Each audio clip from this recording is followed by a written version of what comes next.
probably my favorite bit of Time Lord stuff in this was like where one Time Lord says, "The first law of time must be obeyed," and he's like says it in this really dramatic way, and then this other Time Lord is like, "It will be obeyed later."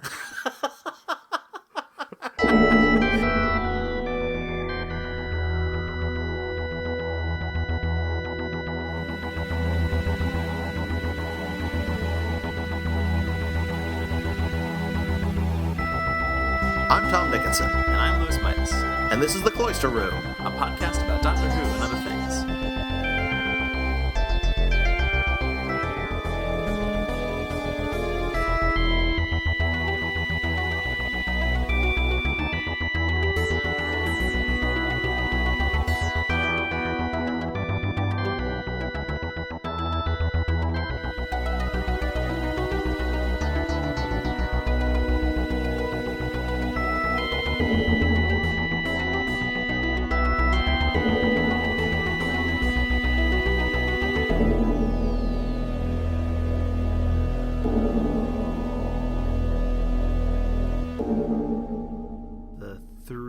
Doctors. Yep. Mm-hmm. All three. Yeah, all three of them. I liked it. I liked it quite a bit. I like it too. I like the three Doctors a lot. Yeah, I mean, I didn't really have any expectations, I guess. Were you expecting three Doctors? I was expecting three. Well, actually, I was expecting two and some of a third. Well, some of a first, I guess, which is what I had read and I think heard. I feel like I've heard that numerous times from numerous sources that even though William Hartnell wanted to participate, he was kind of unable to be, actually there. So I wasn't expecting him to be. And I was actually, and this is strange, I was actually surprised how many lines he actually had, because I figured it was just going to be like a little, like he's going to pop up and for like a scene, but he popped up for several scenes. I mean, I know that's still not a whole lot, but it was more than I was expecting. So I guess I got more than I was expecting. Yeah. I mean, I kind of tend to, when I think about it, I tend to remember it as being less than it is. So even though I have already seen this story a couple times, while watching it again this time, I was surprised by how much he was in it. Well, there you go. And that's always a good way to be surprised. You got to be surprised about something you actually already knew. But yeah, I liked. I mean, it was kind of nice seeing all these doctors work together. But it was nice. It was nice seeing William Hartnell. I mean, he didn't really seem like some of his lines. He seemed like, I don't know. He just didn't seem like he was doing so great. No, he seemed like he was reading them off a cue card. Well, right. But I still liked it. Like I still liked seeing him. So I guess that's something. It's obviously not his greatest performance in the role, but right. It is. If nothing else, it's nice that they managed to get him, and it's nice that even though his health had deteriorated, he basically insisted on participating because he felt like he was obligated to. He thought that the viewers, needed him.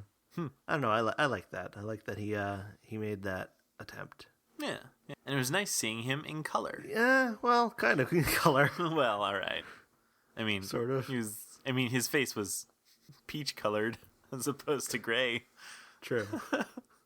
I mean, he could, but he's like on a blurry screen. Yeah. I didn't say they were sharp colors. Right. No. It's just, he's just this kind of blurry mass, but colored blurry mass. Yeah. Except on the Time Lord's view screen for whatever reason, like that was black and white, and I didn't understand that. How come the Time Lords have a black and white view screen? Maybe they just prefer it that way. Maybe. I mean, why is it 2-dimensional? Well, obviously because 3D is a gimmick that's going to fade out of style in a couple of years. Oh, okay. Well, so is color, presumably. Yeah. Actually, yeah. It's just this big. We think it's progress, but actually, it's just this big bell curve where it started off with black and white, and that was like that's the baseline, that's what it should be, and then it kind of swelled up to color, and then it went even further to 3D, and then it's going to come back down. It's going to stop being 3D, then it's going to stop being color, and we're just going to go back to black and white, and that's going to be the stabilized normal. Well, actually, the Time Lords in this story, compared to the Time Lords of later story, are kind of less colorful. That's true. In their appearance, I guess, and in their attire. Even though, I mean, there is like blue spangly like robes, Right. but they've all got like the big black thing over them, Yeah. as opposed to like the orange and yellow and heliotrope and whatnot. Yeah. I don't know. Yeah, that was kind of weird because I was expecting that. I was expecting that sort of Time Lord outfit that I'm used to, and it was kind of surprising to see how subdued they were. Yeah, the Time Lords were kind of reinvented during the Tom Baker era, specifically in The Deadly Assassin. Oh. Like both in terms of what they looked like and also in terms of like what kind of people they were and what their backstory was even. Like all this stuff that's established in the Three Doctors is kind of ignored in the Tom Baker era. Well, yeah, because I was actually kind of surprised about that because they were like really helpful to the Doctor, and like the Doctor was like he needed help, whatever, and the Time Lords were like, yeah, we'll send you some stuff, we'll send you your past self, and like let's help the Doctor some more. Like we can't risk the power or whatever, and they're like, no, we have to help him, and that's like, wow. I would have thought the Time Lords would just let him just die. Maybe this group of Time Lords was the ones who in the time of the Doctor loved the Doctor. I guess so. Probably my favorite bit of Time Lord stuff in this was like where one Time Lord says, "The first law of time must be obeyed," and he's like says it in this really dramatic way, and then this other Time Lord is like, "It will be obeyed later." Yeah, I have to say that was pretty great. And actually, now that you mention it, what is the first law of time exactly? Oh, I guess like the way they're saying it here, I guess the first law of time is that you can't go back on your own timeline. Oh, I guess that makes sense. I guess that's what they're saying it is. So is this not like officially established anywhere? Or is that something that was rewritten later on? To be perfectly honest, I don't know. Well, in any case, going back on your timeline, that actually does make sense. So it's kind of funny talking about how it will be obeyed later.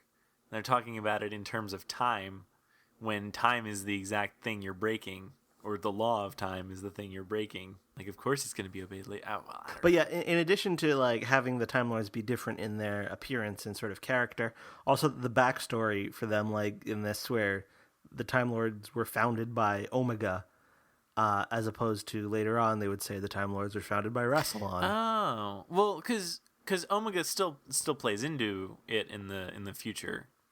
Yeah, but it's never really been clarified exactly how. Well, right, because wasn't there like a hand of Omega? The hand of Omega is like in the Seventh Doctor era, and Omega comes back in the Fifth Doctor era. Oh, and there's never really been a proper explanation for how the Rassilon origin story in The Deadly Assassin is compatible with the Omega story here.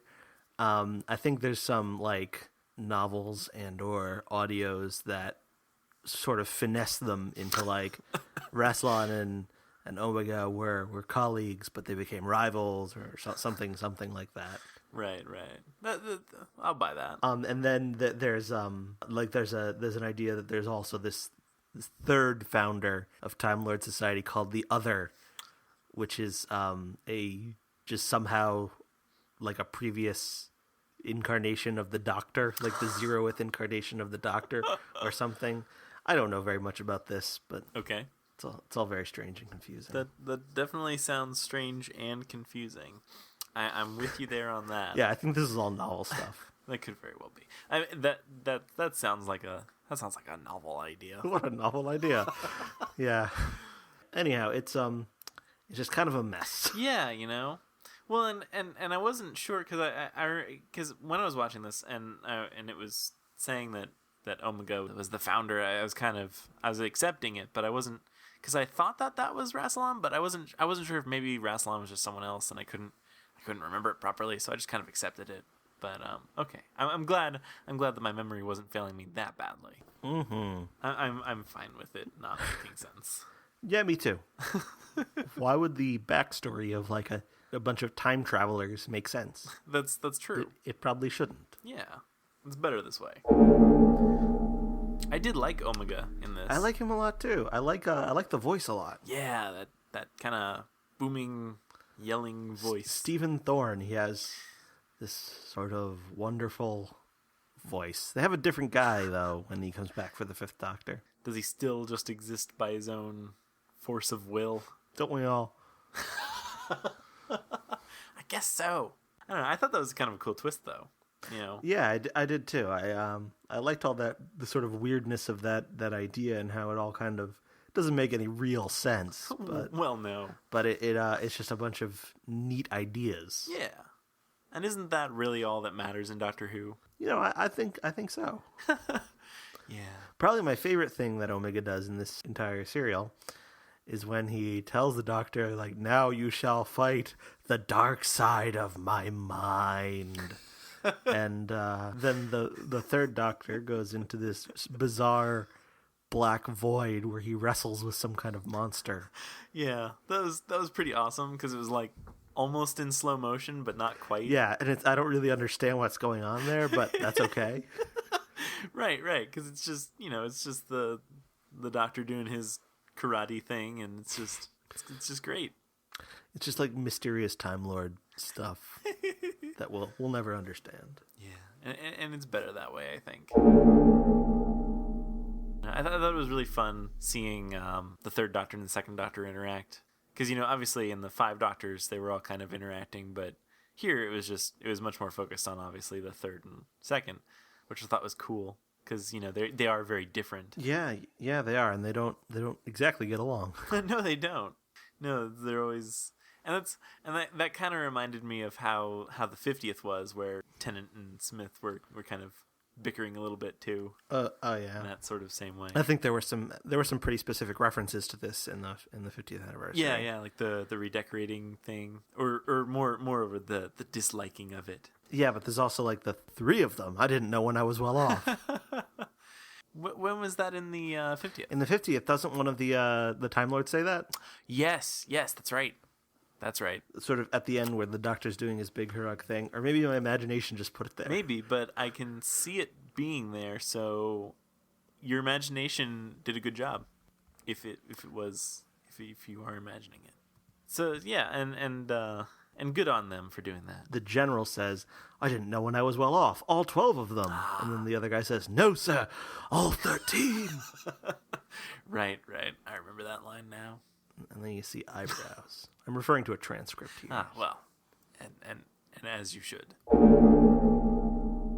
I quite liked seeing their interactions with one another, and it was also good to see Patrick Troughton in color. Yeah.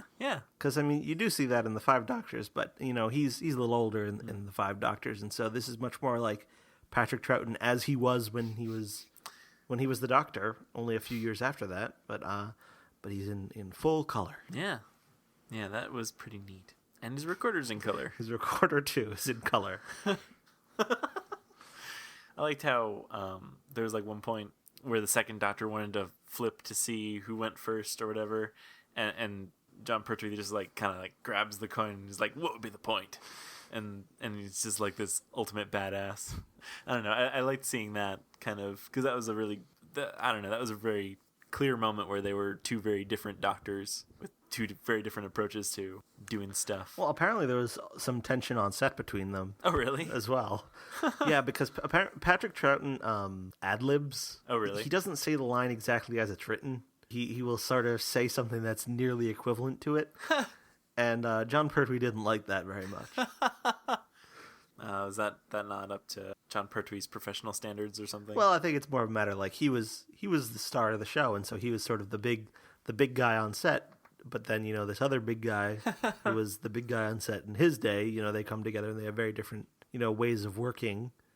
And, you kind of, when you're working on a show like that, I guess you kind of have to pander to your star so they get used to the notion that, this is the way it's done. And so I think there was a little bit of tension there. But I think they ended up not hating one another.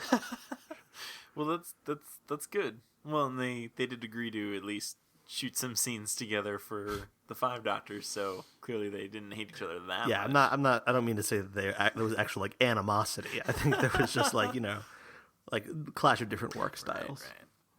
Well, and I guess that's understandable. I really like the Brigadier in this. Yeah, well, he seemed to spend a lot of the episode in disbelief. I really like that. I thought that was fun. It is definitely fun. Well, because I was just, I was kind of wondering how much time he's spent with the Doctor at this point, because, obviously I'm not really sure. I didn't even really look up when this happened. I know it was the 10th anniversary, but I wasn't sure. Yeah, well, it was ostensibly the 10th anniversary, but it actually aired in December of 1972. Because it was the very beginning of the 10th season. So yeah, he'd done a couple of encounters with the second Doctor, as you kind of get the impression in this story, but he was consistently with the third Doctor from seasons 7 to 9. Oh, okay. And then here we are on season 10. Okay, but the TARDIS wasn't really used all that much during the time when the Doctor was working for UNIT, so the Brigadier wasn't familiar with it and all that stuff. Okay, yeah, that was another thing I was wondering is, everyone seemed shocked that the TARDIS was bigger on the inside, but I would have thought that would have been covered. But okay, so that makes a bit of sense. Yeah, basically the Doctor has a couple of occasional journeys with Joe where the Time Lords are basically pushing him around to make him go to one place or another, but there hasn't been UNIT hasn't really participated in that.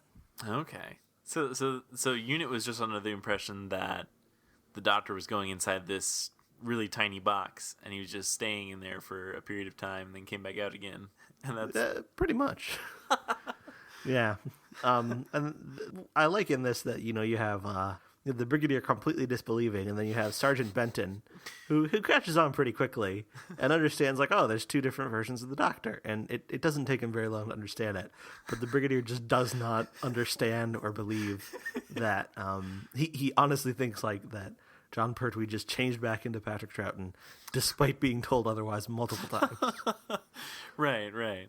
Yeah, and I do kind of like that, and I think that's. I don't know. It sort of, I don't know. It kind of fits that he would be unable to accept this. But at the same time, it's kind of funny because he sees weird stuff with the Doctor all the time, and the Doctor is usually right about whatever it is he's talking about, and especially with things like relating to time and his own, I don't know, Time Lordiness. You'd think that, at the very least, the Brigadier would take him as an authority on those subjects, but no, he still just disbelieves. Sort of the Brigadier's role in the story is to either believe or disbelieve the Doctor, depending on what would be more fun. If there's another authority figure in the story, then usually the Doctor will clash with that authority figure, and in that case, the Brigadier will kind of mediate between them, and he'll agree with the Doctor, but he'll also try to soften the situation. Whereas if there's no other authority figure, that puts the Brig in that role, in which case he's got to be completely unreasonably skeptical of everything. Yeah, and it's that's good to have a healthy amount of skepticism. Every now and again, he does fill that role very well. So I was surprised to see that, and I guess I just haven't maybe seen enough of the second Doctor, but I was surprised that the second Doctor had jelly babies, because I didn't know. I don't know when the first appearance of jelly babies was, to be perfectly honest. But I know it definitely didn't originate with the fourth Doctor. I think it did originate with the second Doctor, although, to be perfectly honest, I don't remember whether it was in this or in some prior instance. Yeah, and it makes perfect sense that, it seems like a very, Patrick Troughton kind of thing, but I feel like I'd never encountered that. Yeah, TARDIS Wiki says it's in The Dominators. Oh, well, which we'll eventually see at random. I guess I'll wait for that. So that'll be the highlight of The Dominators, to be perfectly honest. Okay, or maybe not. I don't know. There's some interesting things going on in that story. Some domination. Okay, well, I was gonna say, as long as it lives up to its title, I think that'll make for a fun thing to watch. Oh yeah. If there were no domination, then that might be some points against it. Yeah, you'd have to wonder what they were thinking with the title. Yeah, but there are definitely some dominators dominating. Mm-hmm. That can be said. It happens. Okay, good. Well, I'll look forward to that if nothing else. There's something in here in this story that I think you could use as early evidence of the Doctor's contempt for Twitter. Okay.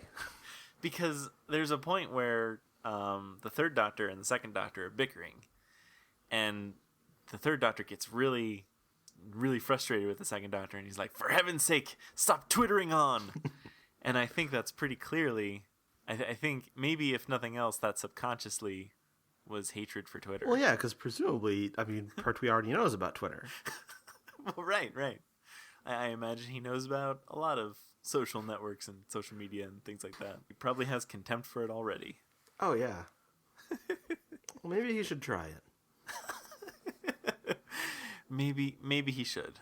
Maybe that will be Peter Capaldi's new thing, is that, instead of wearing a bow tie, he'll make a Twitter account. He'll be constantly tweeting. Yes. I think that would be a bold new take on the Doctor. What did you think of the effects in this? I was very quickly reminded that this was the early 70s, because they weren't all that great. They're kind of interesting. They were definitely interesting. It was definitely very Technicolor-y. I will say that. Yeah, like the antimatter thingy from the early part of the story that, comes after them. Yeah. Television audiences of that era would not be accustomed to seeing anything like that. Well, that's I believe it. But in our desensitized age, it just kind of, I don't know, just kind of strange to look at. Well, yeah, I guess if nothing else, I was very curious to know how they achieved it, because I mean, I know that you can do stuff with, I don't know if green screens were a thing yet. Well, they had what they referred to as color separation overlay, or CSO. Okay.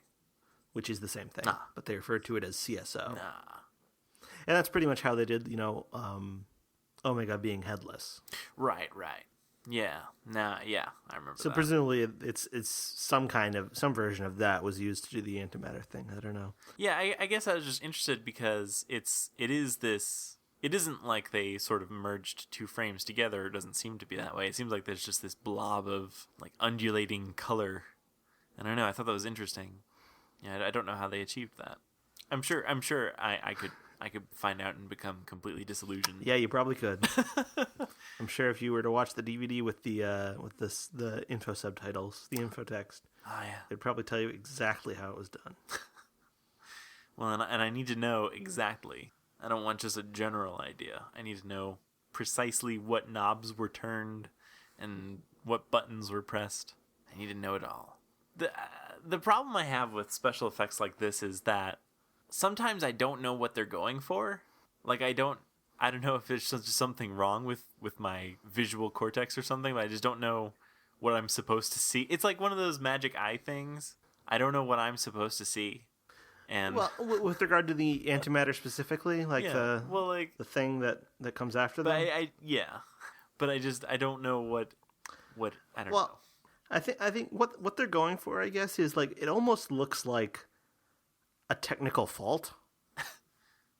Okay. Like in the video, and it's in a way it's sort of like it appears as a blemish on reality.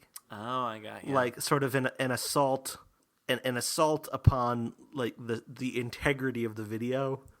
Right. Which is roughly analogous to like what an antimatter thingy would be were it to exist in our world. Oh, yeah. In the way that it's suggested here. You see what I'm saying? Oh, no, I see it. I see it now. So I feel like that's kind of what they're going for with regard to that. Now, if you ask me what they're going for with regard to the big blob-like monsters that appear out of nowhere and start advancing across the lawn in front of Unit HQ, then I can't really tell you that. Right. I forgot about those. They're referred to by fans as the gel guards, which sounds like some kind of antibacterial cream or something, or a gel, in fact. Yeah. That you would fight off infection, but it isn't. It's the Doctor Who monster. Well, there you go.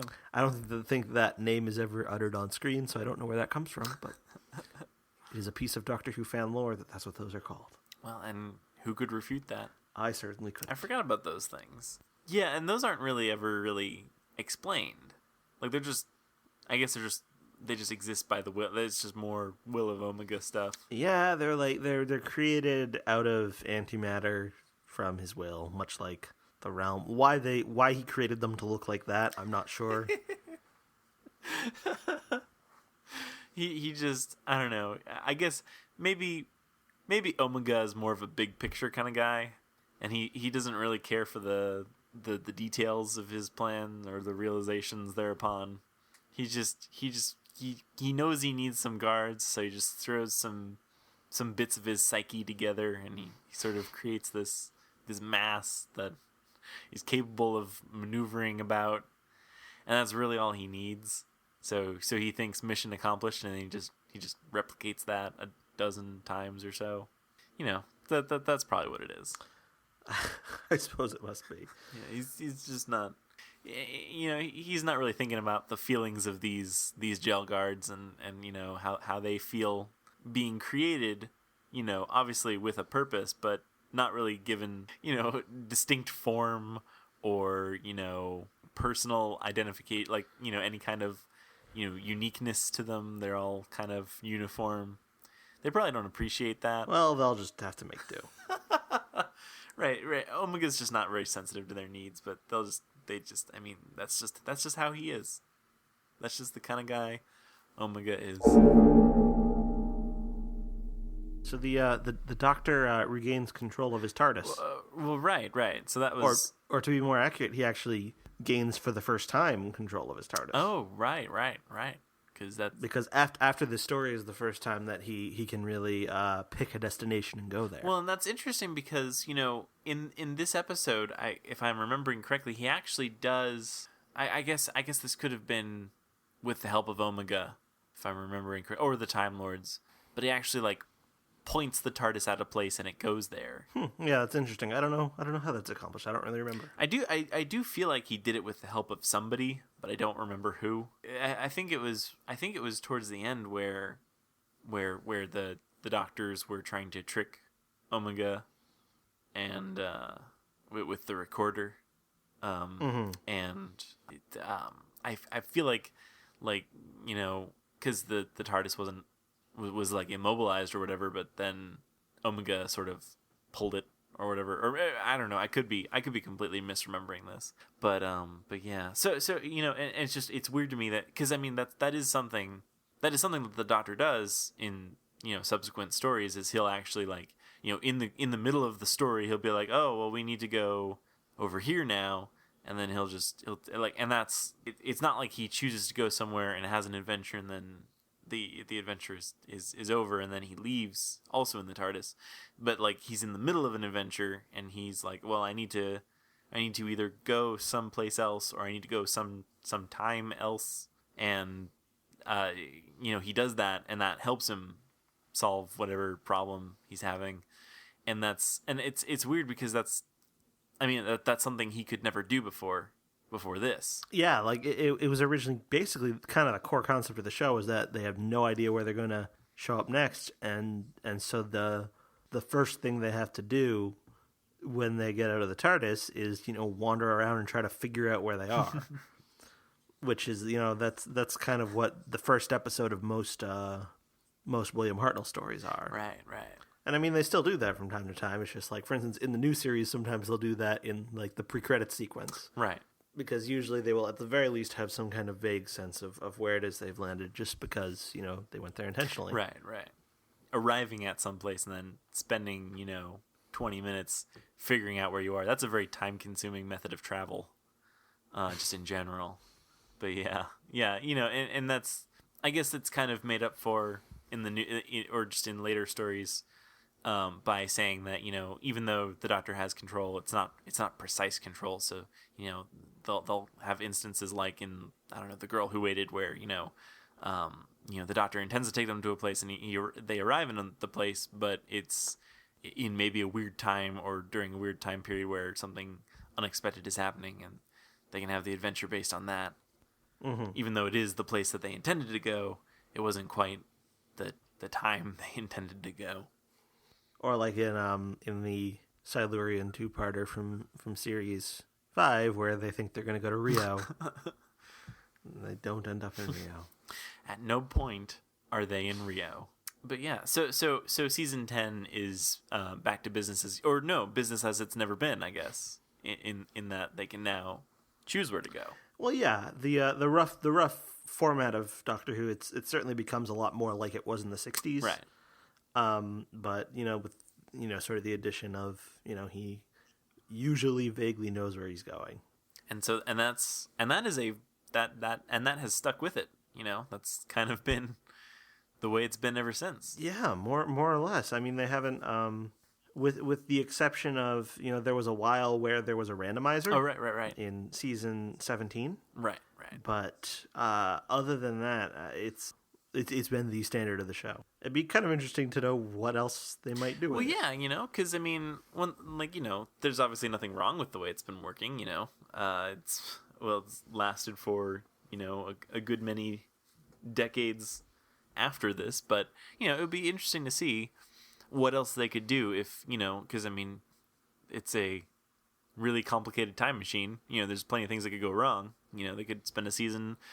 I don't even know. Just having some weird quirk where they don't really know where they're going, or I don't know. The TARDIS just does the exact opposite of what they want. I don't know. Yeah, it'd be interesting. I mean, the show spent 3 years not being about the Doctor traveling in space and time. So I feel like that given that, I mean, they could do almost anything. Yeah, they really could. I do like kind of the way it is now, though. So. well, yeah, and I feel like it kind of works how the way it is now. There's enough sort of ambiguity where, it all works. However, the writer who's writing that episode wants it to work. So, if the writer wants them to land precisely at this place and time, they can do that. And if it's supposed to be sort of unexpected, they can do that too. And the Doctor can just mumble something about I don't know, not always working correctly, and then that's all the explanation they need for this unexpected adventure. And that works. That's kind of a nice flexibility. Yeah. Well, I mean, one thing is in the time of the Doctor, Moffat sort of introduces this new status quo for the Doctor and then dispenses with it by the end of the episode. Right. Where he's just spending his time, much like he's in the third Doctor era, he spends a lot of it exiled to Earth, helping fight off alien invasions and deal with mad scientists. He spends hundreds of years on Trenzalore repelling invasions. So, and there's actually a fiction book coming out called Trenzalore Tales, which is just stories of the Doctor living on Trenzalore. That's actually kind of cool, because that's something where you could really go into a lot of detail. And I mean, it sort of helps. That's actually kind of nice because it sort of fleshes out the idea of Trenzalore, and because there's a lot I'm sure we don't see. And, well, obviously we don't see hundreds of years. We only see a couple hours, or not even. And so, it's... Yeah, I feel like that would almost help make it more real. Yeah, and I mean, maybe in 20 years' time, Big Finish can do an entire series of Matt Smith audios set on Trenzalore. Ooh, and that would be really cool, because Matt Smith would sound older, so that would work. Yeah. That would fit really well. But yeah, so the point is whereas in the Pertwee era they had this sort of new concept for this is what the Doctor's life is now, and that propelled the show forward for several seasons. Moffat just kind of does that and then throws him away. The same thing in The Snowman. Right.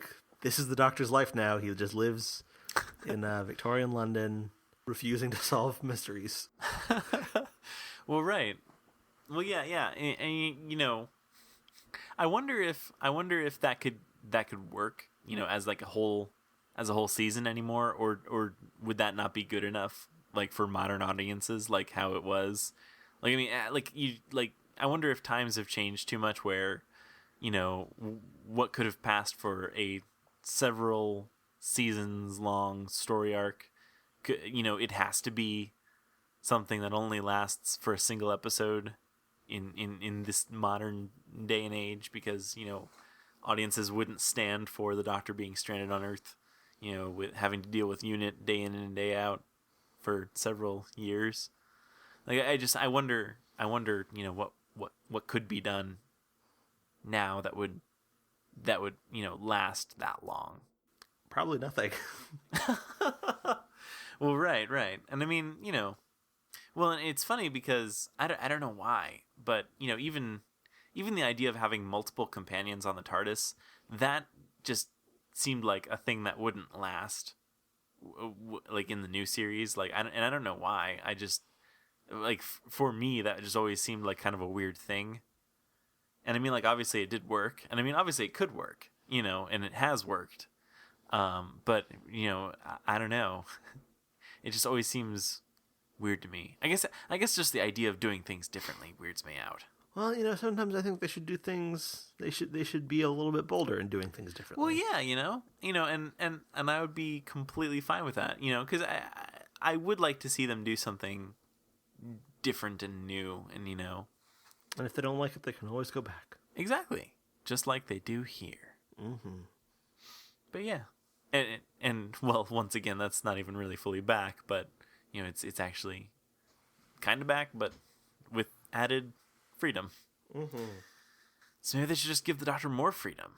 Maybe that's the direction they should take it. Although even with the new ability to travel through time and space again, the show still kind of does do the unit thing for a while after this. Oh, really? Yeah, like for instance, up through Planet of the Spiders. Oh, right. Which is the last Third Doctor story. I mean, he's still hanging out with UNIT. Oh, well, yeah, and even in this episode, he does specifically mention or say something like, yeah, I'm not going to go right away. I got stuff to do. I don't remember what he says, but he says he's not going to be going right away.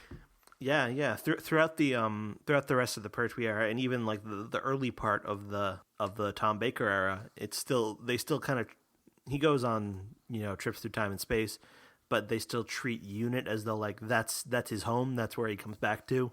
Huh. Until in the Tom Baker era, they abruptly dispense with that. Well, yeah. Actually, that's kind of funny because I didn't even really think about that, but it never occurred to me that Tom Baker would do anything with UNIT. Have you never seen anything with Tom Baker and UNIT in it? I don't think I have. His first story is a UNIT story.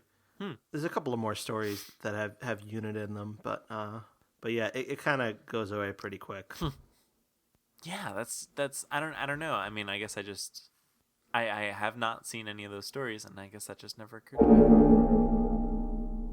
So, Lewis. Yes. I think it is time to randomly select the next story that we'll be watching after the Three Doctors. Do you agree with me? I do agree. All right, I'm glad. Okay. So the random selector has been prepared. It is thinking. It is doing its randomness. And the story it has selected is The Enemy of the World. Whoa. Like of the whole world? The whole world. Now, you know what's significant about this story, don't you? Nope. Most of it was thought to be lost for a very long time, and it was recovered just a couple months ago. Oh, shoot. Yeah, I knew that.